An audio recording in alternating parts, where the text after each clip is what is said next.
Hello, everyone. This is Daniel, and I'm going to be preaching to you about how people basically view your preaching.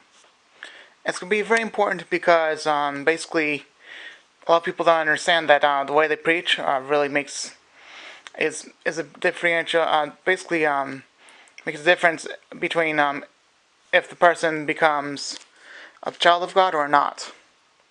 A lot of these and a lot of people are becoming like opposite of what they want to become, and the same in the opposite, in the pretty much the same is true for the thing that they don't like is what they become. So this is the action. This is the preaching.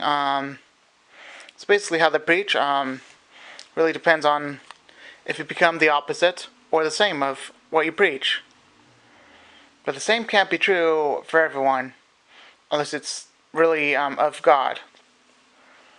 So everyone becomes what you preach, but also they can become the opposite. So I mean, O's for opposite, S for it's for same, as you can see. So action preaching, yeah. It's basically when you preach, you preach good truth and love and all that. If you preach love, then you become the same, and then people become the same thing, but they become they become the same the things that they hate. So let's say if you preach about love and then you preach the thing that becomes the same, and then if they become the same and they hate it, I mean, things about that they hate about you, I mean, they try to go a bit from the opposite, and then of course, basically, they basically,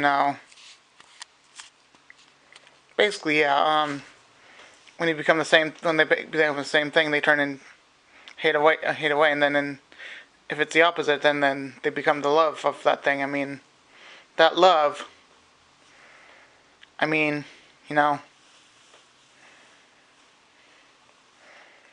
they would hate to become the same. I mean, they would hate to become the opposite of what they should be, but you know, I mean, if you don't want to do an action, you become the same thing, and you become the same thing you hate.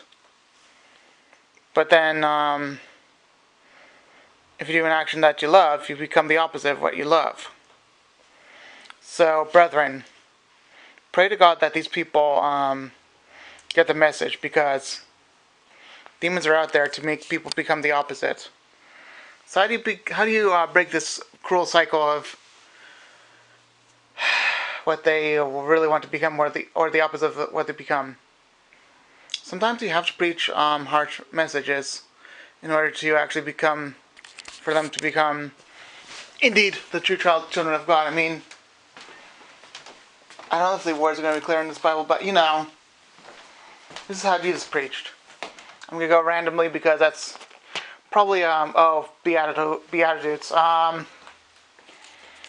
You know how Jesus preached about the Beatitudes? I know I usually go on that page because I think it's cool, but this is basically what God said. God blesses those who are poor and realize their need for Him, for the kingdom of heaven is theirs. What does He mean by 3 to 5? I mean, let's look at Isaiah and Matthew. Let's go to Matthew chapter 25, verse 34. I think it's 25. I believe it is. And there in verse 34. Oh, excuse me. Then the kings will say to those on the right, "Come, who are blessed by my Father, inherit the kingdom prepared for you from the creation of the world. For I was hungry, and you fed me. I was thirsty, and you gave me a drink. I was a stranger, and you invited me into your home." So what does this have to do with Beatitudes? I mean, Matthew chapter 25, verse 34, he'll literally let people in. But let's go to Isaiah because there's another point right there that, you know, because that probably is more direct with that when I want to talk about Isaiah 57 verse 15. So if you, Isaiah, I can sometimes do that. Wait, where was it? 37, I think? 15. I have to do that again. It's like a new thing to me right now. Oh, it's almost there. It's like Isaiah 57, so it's 57. Okay, good. That was 37. Uh-oh. Did I really pass it? Oh, no, good. 57. 57. There we go, and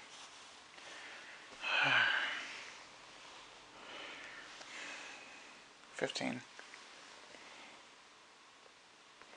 The high and lofty one who lives in eternity, the Holy One says, I live in the high place, in high holy place, with those spirits who are continual and humble, who are contrite and humble. So contrite. So what does contrite mean? Not sure myself, but I think it means not proud or anything like that, or humble, anything like that. I mean, what does it mean to be contrite? It means that same thing with being poor, I believe. Basically, they have realized for their need. They're filled with need. Many people that are a lot of people that are saying, "Oh, we're going to make it to heaven because we're doing the right thing," but contrite means they realize their need for God, or they realize that it's also, he mentioned other things like poor. I mean,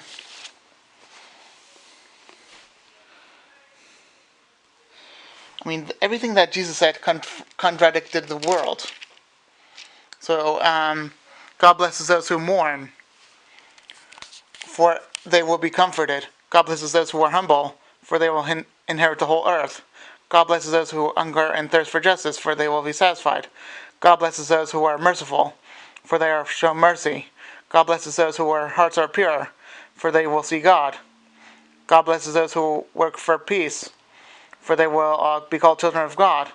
God blesses those who are persecuted in doing right, for the kingdom of heaven is theirs. So persecution and poor, basically, these were some of his beatitudes. And then let's get to another verse about what he said about. Let's go to another verse. Yeah. Let's go to the religious leaders. One of the teachers of the religious law was standing there and listening to the debate, and realized that Jesus answered well. So he asked, out of all the commandments, which is the most important? Jesus replied, the most important commandment is this: listen, O Israel, the Lord our God is the one and only Lord, and you must love the Lord with all your God with all your heart, all of your soul, all of your mind, and all of your strength. These people are only going after commandments, and they didn't realize that one of the commandments that was the main one was love your God with all your heart. And even he said, no commandment is greater than all these. I mean, that's love your Lord all of your heart, because basically he kept on teaching these people, where it's an example.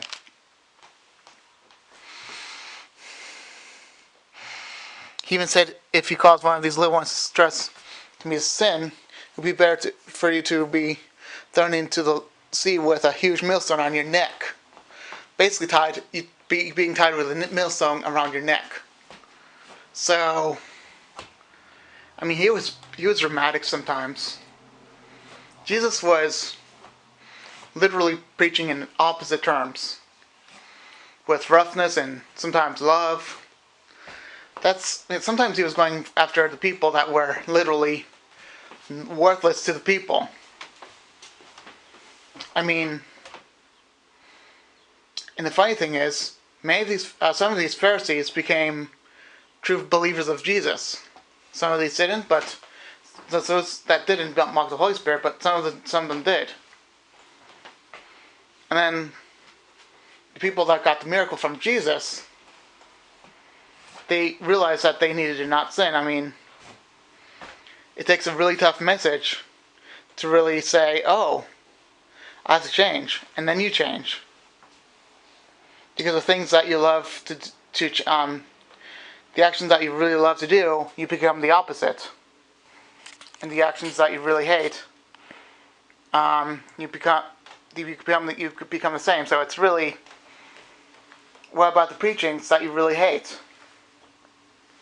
And I know it's not going to be popular, but the preachings that you really hate, although some of them you must avoid, the preachings that you really hate, you will basically